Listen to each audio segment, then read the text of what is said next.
the black car, sat dead in the heat, hood gaping like a question no one could answer. Inside, a man in a pressed suit gripped the wheel, knuckles white. Beside him, a small girl stared at nothing, silent as she had been for 2 years. Then a battered truck appeared on the shimmering horizon, and everything began to change. 2 years earlier, at the funeral, an old woman had taken Daniel Reyes by the sleeve. "You keep fixing the wrong things," she'd said, nodding toward his daughter. "You'll buy her every comfort and miss the only thing she needs. A child doesn't heal because you protect her from feeling. She heals because somebody shows her how things work and lets her put her hands in." Daniel had nodded politely and forgotten the words by morning. He believed problems were solved with money. Daniel Reyes was a man who measured his life in solved problems. He owned 3 software companies and a glass house above the city, and he had built both from nothing through sheer refusal to accept that anything was permanent. A failing server, a collapsing deal, a leak in the roof, these he could fix. He liked the clean feeling of a thing made right. But Mia could not be fixed, and it was driving him quietly to ruin. His daughter was 10 years old. She had stopped speaking the spring her mother died, and no specialist, no therapist, no patient and expensive professional had coaxed a single word back out of her. She nodded, she shook her head, she pointed when she had to. At night, Daniel stood outside her door and listened to nothing, and the silence felt like a debt he could never repay. That morning, he had made a decision he was already regretting. There was a place 3 hours into the desert, a ranch that took children, animals, open sky, a doctor with a soft voice who promised nothing but offered space. Daniel had booked it without telling Mia, packed her bag himself, folded her sweaters with a tenderness he could not say aloud. He thought the drive might do them good. He had imagined, foolishly, conversation. Instead, they drove in the usual quiet. Mia sat in the back with her knees drawn up, watching the power lines rise and fall, rise and fall. Daniel kept glancing at her in the mirror and finding nothing to say that he hadn't already said into a void 1,000 times. The dashboard glowed with climate readouts and navigation, and 100 small confirmations that everything was under control. Then a light he didn't recognize blinked amber, then red. The car began to lose power the way a sentence trails off. Daniel pressed the accelerator and felt the engine refuse him. He coasted, swearing softly under his breath, onto the gravel shoulder of a 2-lane road with nothing on either side but creosote and rust-colored hills and a sky so wide it felt like an accusation. He turned the key. Nothing. He turned it again. The dashboard flickered and died. For a moment he simply sat there, hands at 10 and 2, a man who fixed things confronting a thing he could not fix, with the one person in the world he most wanted to reach sitting silent behind him. Daniel got out. The heat hit him like a wall. He lifted the hood because that was what men did, and stared at an engine that meant nothing to him, a sealed foreign country of plastic shrouds and cables. He had a phone with no bars. He had a luxury sedan worth more than some houses, and he could not make it move 1 foot. He was still standing there, jacket darkening with sweat, when he heard the truck. It came from the direction they'd been driving, an old work truck the color of dried mud. One headlight cracked. It slowed, pulled onto the shoulder behind them, and idled. A woman stepped down, boots, canvas pants, a faded shirt, dark hair tied back, and across all of it a map of grease and dust like she'd been born inside an engine. "Trouble?" she called. Daniel straightened, embarrassed. "It just died." The woman walked up without hurry and looked at the engine the way Daniel looked at a contract. Quickly, completely, already understanding. She wiped 2 fingers on her pants, which accomplished nothing, and leaned in. "Pretty car," she said. It didn't sound like a compliment. "It's supposed to be reliable," Daniel said, and heard how absurd it was the moment it left his mouth. Everything's reliable till it isn't. She didn't look up. "Name's Rosa. I run a shop about 40 minutes back. Saw you pass me a ways down the road. Figured a car like this wasn't out here for fun." Daniel hesitated. Part of him, The part that had spent 15 years in boardrooms was already calculating. A woman alone, a stranger, the middle of nowhere. He thought of calling someone, a service, a professional outfit, with a clean van and an invoice. Then he remembered the phone with no bars. "I'd appreciate a tow," he said carefully. "I can pay whatever's fair, more than fair." Rosa glanced at him then, something dry in her expression. Might not need a tow, might just need somebody to look. She crouched, traced a line of hose with one finger. "You always lead with money?" "Usually works." She stood, walked back to her truck, and returned with a worn canvas roll of tools that she set on the ground and opened, like a book. "Out here it mostly buys you a slower fix. Everybody's already going as fast as the heat lets them." Daniel didn't know what to do with his hands. He was a man accustomed to being the most capable person in any room, and now he stood uselessly on the shoulder of a road while a stranger in greased canvas knelt at the heart of his expensive, dead machine.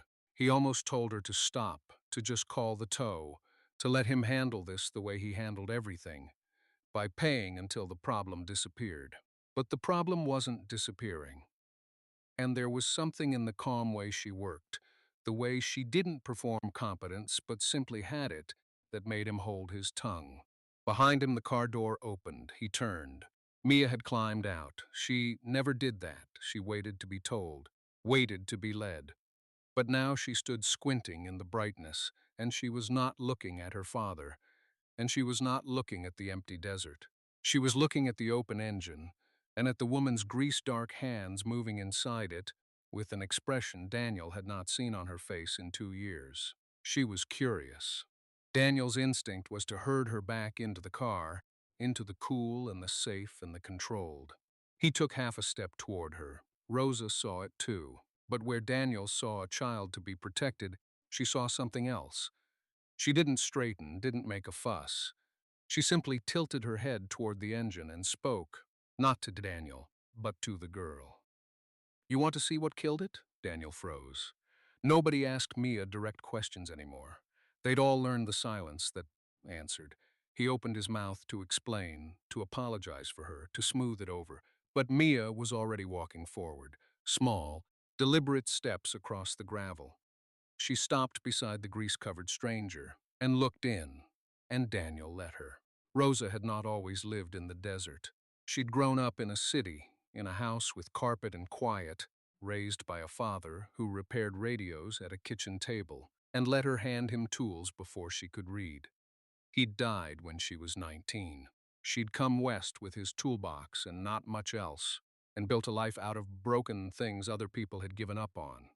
She understood, better than most, what it was to lose the person who taught you the world. She understood that grief made some people loud and made others disappear. She'd been the disappearing kind once. "Okay," Rosa said to Mia, as if they were simply two people with a job to do. "First rule, we don't guess. We look. Guessing's how people break things worse." Mia said nothing, but she leaned in, and Rosa took that as permission to continue. "This here's the engine. It's not magic, even though they build them now so you'd think it was." She tapped a black plastic cover. "They put this lid on so it looks pretty, and so you'll be scared to touch it. But underneath it's just air and fuel and a spark, same as 100 years ago. You make those three things happen at the right time, the car goes. One of them stops, the car stops. Our job's to find out which one quit." She unclipped the cover and lifted it off, and underneath lay the actual machinery, intricate and warm. Daniel watched his daughter's eyes move across it. "Air comes in through here." Rosa traced the path with a blackened finger, slow enough for a child to follow. "Through this filter, that's just a net to catch the dust, so the engine breathes clean. You ever breathe through a dusty scarf? Same idea. We keep the lungs clean." She pulled the filter partway out, showed Mia the pleated paper, the fine, red grime caught in it. "See that? That's desert, gets into everything out here. But that's not bad enough to kill it, so that's not our problem. We keep looking." She slid it back. Mia's gaze tracked her hands the whole way. "Fuel comes in through here." Rosa moved to a different line. From the tank, all the way up front, pushed by a little pump. That pump's electric. Hold that thought. Electric matters. She glanced sideways at the girl, not pushing, just including her, and the spark. The spark's the exciting part. Little bursts of lightning, right on schedule, thousands of times a minute. That's what lights the fuel. That's the bang that pushes everything around and makes the wheels turn. Whole car runs on tiny, perfectly timed lightning. Something flickered at the corner of Mia's mouth. Not a smile, the ancestor of a smile. Rosa noticed and did not remark on it. That was the thing Daniel would think about later, how she noticed everything and pointed at none of it, the way you'd hold still so a wild thing wouldn't startle. Now, Rosa sat back on her heels. Your car died all at once. Didn't sputter, didn't cough, just quit. You told me that, right? She looked at Daniel. Right, he said. All at once, the dashboard went dark. Dashboard went dark. Rosa nodded slowly, and now she was talking half to herself, half to Mia, working the problem out loud so the girl could ride along inside her thinking. If it was fuel, it'd usually stumble first, cough, limp. Fuel problems are rude, but they're slow. If it was air, same, you'd feel it choking. But all at once, dark dashboard, no warning, that's electric. That's the car losing its nerve, not its breath. Something cut the power. She stood, brushed her hands uselessly on her pants, and went to her truck. She came back with a small box, a meter with 2 wires and a dial. She knelt by the front of the engine, near the battery, and beckoned Mia closer with a tilt of her chin. This tells me where the electricity is and where it isn't, she said. Like a flashlight for things you can't see. Watch the little needle. She touched the 2 wires to the battery posts. The needle jumped and held. Good. Battery's got plenty, so the well's full. The problem's in the bucket or the rope. She traced a thick cable away from the battery to a black box mounted on the fender. A box with a lid. Power goes from here through here, out to everything. This box is like a breaker panel in a house. Bunch of little fuses. A fuse is. You know what a fuse is? A pause. Then, almost too small to see, Mia shook her head. Rosa took it like gold, like the most ordinary thing in the world and the most precious. She didn't grin. She just answered. A fuse is a tiny piece of metal made to be the weakest thing in the line, on purpose. So when too much power comes through, the fuse breaks first, burns out. Instead of letting all the wires cook, it sacrifices itself to save everything downstream. She pried the lid off the box. Costs about a quarter, saves about a car. Best deal in here. She angled the open box toward the girl. Help me look. We're hunting for one that's broken. And Mia leaned in to look. The fuse box held 2 rows of small colored blocks, each one a translucent window onto a thin metal bridge inside. Most were whole. Rosa didn't rush. She pointed with the tip of a small screwdriver. Each one of these runs something. Lights, radio. The pump I told you about, remember, the electric one that pushes the fuel, it's got its own. And there's a big one, somewhere in here, that the whole computer brain runs through. That's the one I'd bet on. Cars like this, the brain's so fussy that if it loses power, it just shrugs. Won't even let the engine try. She handed Mia the screwdriver. Daniel inhaled to object. It was instinct, the reflex of 2 years spent removing every sharp and difficult thing from his daughter's path, and then made himself be quiet. Easy grip, Rosa said. We pull them straight up one at a time and hold them to the light. See a little metal line inside, like a bridge. If the bridge is there, the fuse is fine, put it back. If the bridge is snapped in the middle, that's our broken one. You ready? Mia held the screwdriver in both hands, and then, carefully, she fitted against the first fuse and pulled. It came free with a small click. She held it up to the white desert sky, squinting, and looked. She put it back. She did the next one. The next. Daniel stood 3 feet away and watched his silent daughter perform a careful, patient task with total absorption, her tongue tucked into the corner of her mouth, and he felt something in his chest crack along a seam he'd thought was permanent. You're good at this, Rosa said quietly. Most grown men I know'd be guessing by now. You're not guessing. You're looking. That's the whole trick of everything, you know. Most folks won't slow down enough to look. Mia pulled the seventh fuse, held it up, and stopped. She didn't put it back. She held very still. And then, slowly, with the gravity of a discovery, she turned and held it out toward Rosa and pointed at it with one small finger. Rosa took it, held it to the light. The thin metal bridge inside was broken clean in the middle, a tiny black smudge where it had given itself up. Well, Rosa breathed, look at that. And then it happened. Is that it? The voice was small and rough from disuse. Three words pushed out into the desert air, and for a moment Daniel didn't understand what he'd heard because it had been so long that he'd half forgotten the sound. Then his whole body went cold and then hot. He did not move. He was terrified that if he moved, if he made a sound, if he so much as breathed wrong, he would scare it back into hiding for another 2 years. Rosa didn't flinch either. She looked at the broken fuse, and then at the girl and answered her with the plain, level respect of one mechanic to another. That's it, she said. That's exactly it. You found the one. The whole car, dead on the road, 3 hours from anywhere, and it was this, a quarter's worth of metal. She turned the little fuse in her fingers. You see how that works? The smallest thing in the whole machine. Everybody walks past it, and it's the only thing that mattered. Mia looked at the fuse. Why'd it break? 4 words. Daniel pressed the back of his hand against his mouth and looked away across the hills, because he did not want either of them to see his face just then. Good question, Rosa said. That's the real question. Fuses don't break for no reason. Something asked too much of it. Usually means something else is straining, somewhere down the line, pulling more than it should. She set the fuse on her palm where Mia could study it. So we'll put a new one in, and you'll be able to drive. But if it blows again soon, that tells us the real trouble's hiding deeper, and you bring it to me and we go find it together. Deal? Mia looked at the broken fuse a long moment. Deal, she said. Rosa stood, went to her truck, and came back with a small plastic box that rattled. A box of spare fuses sorted by color. The kind of thing a person carried only if they'd spent a life expecting things to break and wanting to be ready. She found the matching one and crouched, and instead of installing it herself, she held it out to Mia.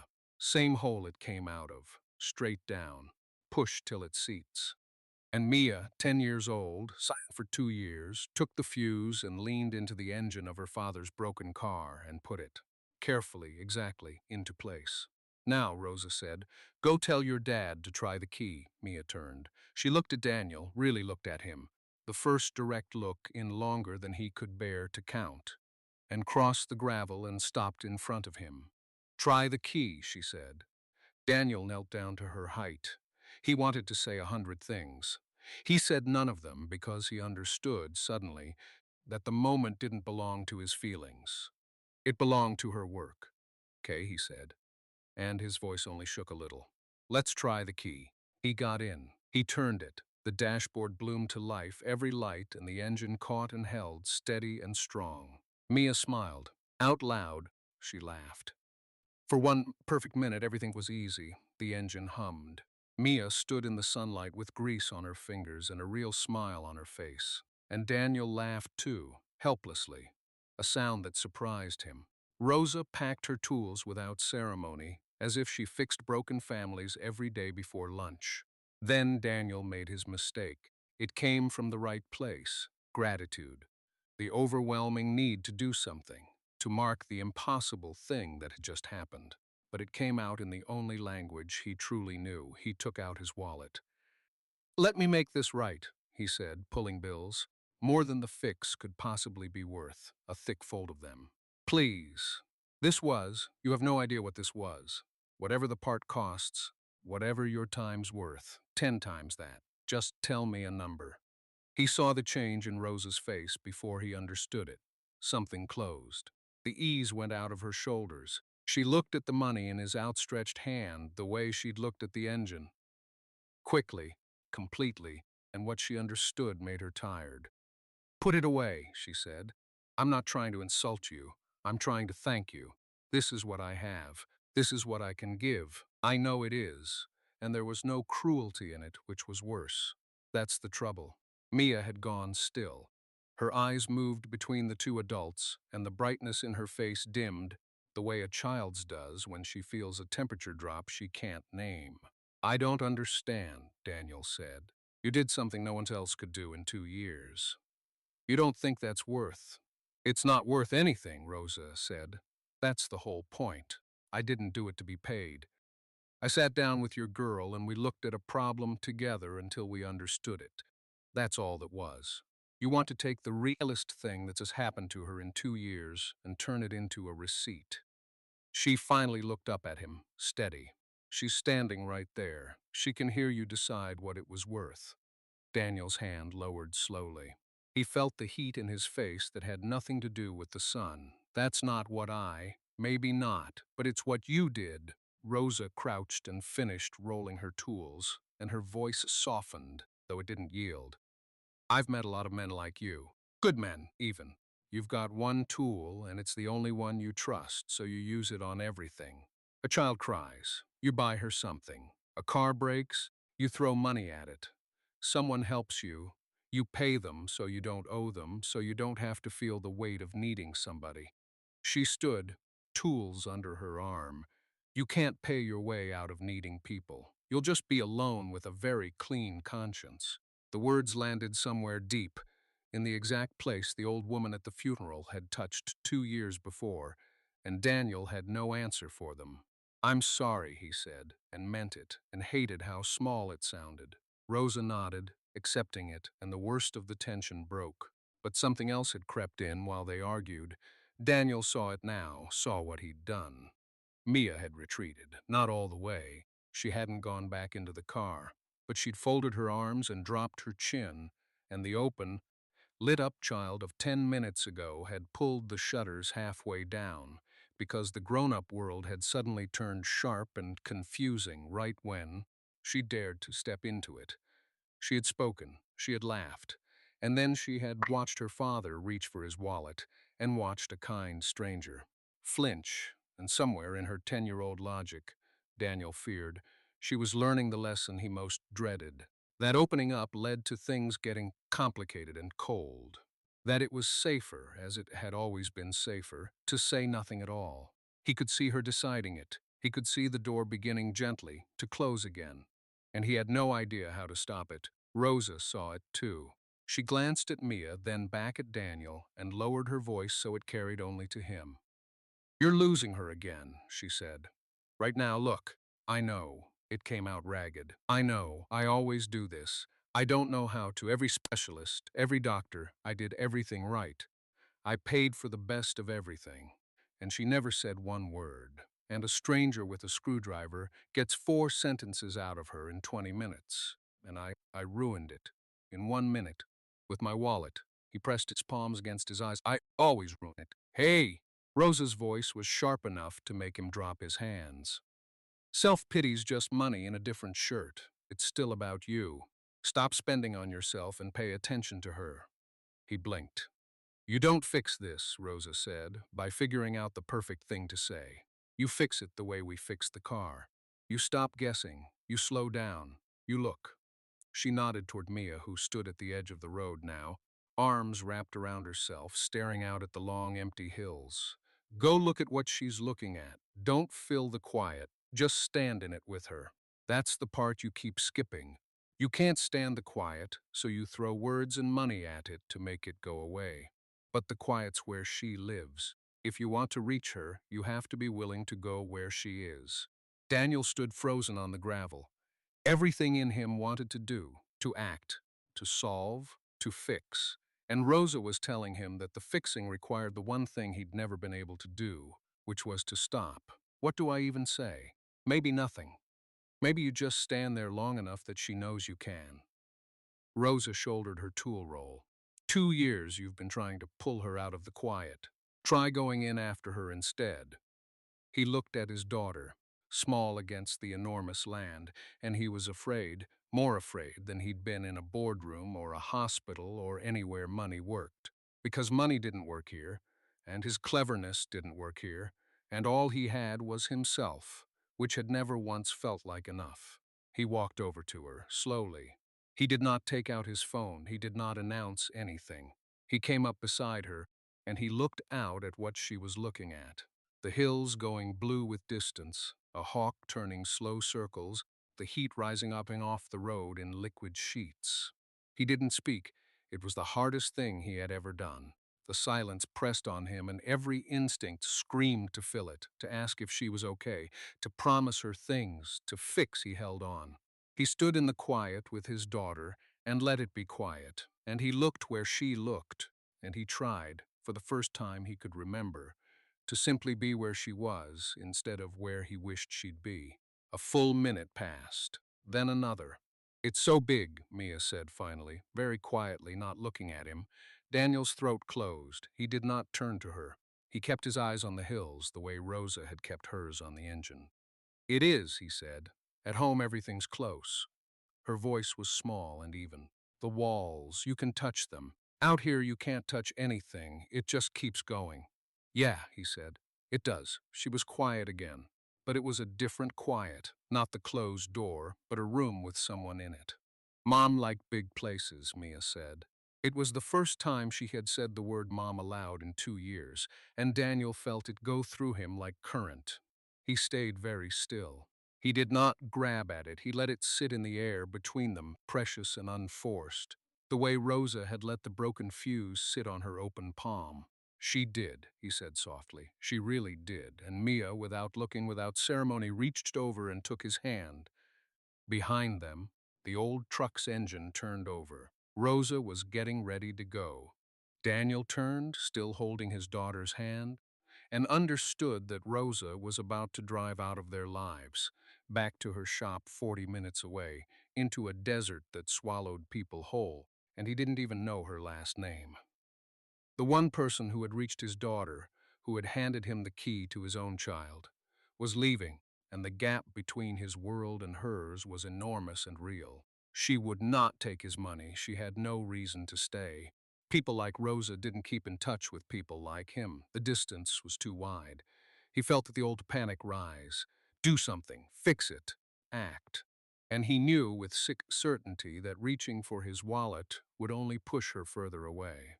Rosa rolled down her cracked window. "She's a natural," she called. "Don't let school talk her out of it." And she lifted 2 fingers off the wheel in a small, final wave. Daniel stood paralyzed. Every tool he owned was the wrong tool. He couldn't pay her, couldn't impress her, couldn't leverage anything. For the first time in his adult life, he wanted something that money was actively, structurally unable to buy, and he didn't know how to ask for it. He thought of his glass house and his 3 companies and the clean, lonely conscience Rosa had described, and he saw the whole shape of his future in it, solved problems and an empty table. He looked down at Mia's hand in his, and he realized the thing he was about to lose wasn't a mechanic. It was a way of being that he'd just glimpsed for 20 minutes and desperately needed to learn.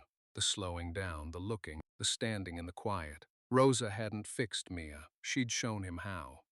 And he was about to let the teacher drive away because he was too proud, or too scared, or too used to handling everything alone to simply say the words. "You can't pay your way out of needing people." The truck shifted into gear. Mia looked up at him. She didn't say anything, but her face asked the question plainly. "Aren't you going to do something?" And Daniel understood that this time, doing something didn't mean reaching for his wallet. "Wait," Daniel called. He let go of Mia's hand and walked to the truck, and he did not take out his wallet, and he kept his hands open and empty at his sides. Rosa stopped, engine idling. "I'm not going to offer you money," he said. "I finally understand that. I'm going to ask you for something instead, which is harder for me than you know." He swallowed. "My daughter just spoke for the first time in 2 years, because of how you taught her. I don't know how to do what you did. I've never known." He made himself say it plainly. "Would you be willing to teach us?" Rosa let the truck idle. She studied him the way she studied everything, quickly, completely, and Daniel made himself stand still under it and not fill the silence with offers. "Teach you what exactly?" she said. "Not a no." How to fix things, he said. Real things. With our hands. He glanced back at Mia, who had drifted closer, listening. She found that fuse. She figured out what was wrong when I couldn't. I've spent 2 years trying to give her everything, and the only thing that ever reached her was you handing her a screwdriver and trusting her to look. His voice steadied as he found the truth of it. I don't want her to lose that, and I don't want to be the kind of father who watches it happen and pays someone else to care. Rosa shut the engine off. The desert went very quiet. That's a lot of words, she said. Most of them about you. You're right, he almost smiled. Let me try again. He crouched down to Mia's height and spoke to her instead. Would you want to learn how engines work? For real. Not as a treat, as a thing you do. Mia looked at him, then at Rosa, then at the truck with its dented door and its toolbox in the bed. Could I fix cars? She asked. I think you'd be good at it, Daniel said. Rosa thinks so too. She's better than good, Rosa said. She doesn't guess. You can't teach that part. She climbed down from the cab slowly and walked back over and looked down at the girl. I don't have a fancy shop. It's hot and it's loud and you'd get dirty. Filthy. Grease under your nails you can't scrub out for a week. Mia looked at her own grease-blackened fingers and turned them over and looked at them the way other children looked at a prize. I like it, she said, and there it was, the thing no specialist had reached, the thing money couldn't buy, sitting plain on a 10-year-old's face in the middle of a desert road. Interest. The simple anchoring pull of a thing she wanted to know more about. Rosa had not given Mia her voice back. She had given her a reason to use it. Well, Rosa said. She looked at Daniel. I can't drive 3 hours each way. But you've got money, that's not an insult, it's just true. And money's good for some things. It's good for buying a beat-up car that doesn't run and hauling it to wherever you live. It's good for a set of tools. It's good for paying a fair wage to somebody who knows what she's doing to show a kid how to bring a dead engine back to life. On weekends, like an honest job, not a favor. She raised an eyebrow. That I'd take money for, because that's not paying to make a feeling go away. That's paying for work. There's a difference, and now you know it. Daniel laughed. A real one, the second of the day, after 2 years of none. Yes, he said, I know it. I'll buy the worst car you can find. Oh, I know exactly the one, Rosa said. Been sitting behind my shop for a year. Hopeless. Perfect for learning, because there's nothing left to break. It did not all resolve at once, the way money resolved things. It resolved the slow way, the real way, the way an engine comes back. One part at a time, in order, with patience. The dead car arrived on a flatbed 3 weeks later and sat in the wide garage beneath Daniel's glass house, an ugly, rusted, beautiful thing. Rosa drove out on Saturdays. She was not warm in the way Daniel had expected kindness to look. She was blunt and exacting, and she made Mia do everything herself, twice, until it was right. And Mia bloomed under it like a desert plant after rain, because being trusted with something difficult, it turned out, was the thing she'd been starving for all along. She talked at first only about the car. The gap on this is wrong. This bolt strips if you rush it. Listen, hear that tick? That's not right yet. Daniel learned to listen for the tick. He learned the names of things. More than that, he learned the lesson under the lesson. To slow down, to look, to stand in the quiet beside his daughter, and let understanding come on its own, schedule instead of his. And as the car came back to life, so did the talking. It spread the way it had broken, outward, from one thing to everything. From engines to the hawk outside the window to a dream she'd had to. Eventually, on an ordinary Saturday, with her hands deep in the machine, her mother. They talked about her mother, out loud. The two of them, under the raised hood, in the good and ordinary quiet of work. Rosa became, without anyone deciding it, part of their lives. She stayed for dinner on Saturdays. She taught Daniel to cook one thing badly. She told Mia stories about her own father and his kitchen table full of radios, and Mia listened the way she'd once listened to no one. Daniel watched the two of them bent over the engine, the woman who'd lost her teacher, and the girl who'd lost her voice, and understood that Roa had needed this as much as they had. That she, too, had been living a careful, quiet, half-closed life, and that a broken-down luxury car on a desert road had cracked something open in all three of them at once. On a Saturday in the fall, the old car started. Not coughed, not sputtered. Started and held, steady and strong. The engine they had rebuilt together, turning over for the first time under Mia's own hands. She didn't laugh this time. She went very still, listening the way Rosa had taught her, making sure it was right. Then she turned to her father, her face shining and streaked with grease, and she said the longest sentence she had said in 2 years.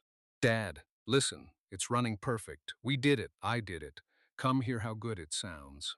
And Daniel came and stood beside her in the loud and the warmth and heard how good it sounded. A year later, the glass house had a real workbench in the garage, scarred and stained and used. On Saturdays, the door stood open to the light, and three people gathered around whatever broken thing had come their way that week. Rosa, blunt and patient. Daniel, sleeves rolled, learning still.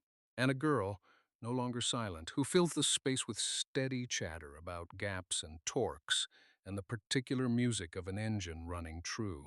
The wallet stayed in his pocket. He had finally learned what it couldn't buy, and learnt it from a woman covered in grease, who'd stopped on an empty road for no reward at all. The home was defined, in the end, not by its glass walls, but by the engine they gathered around.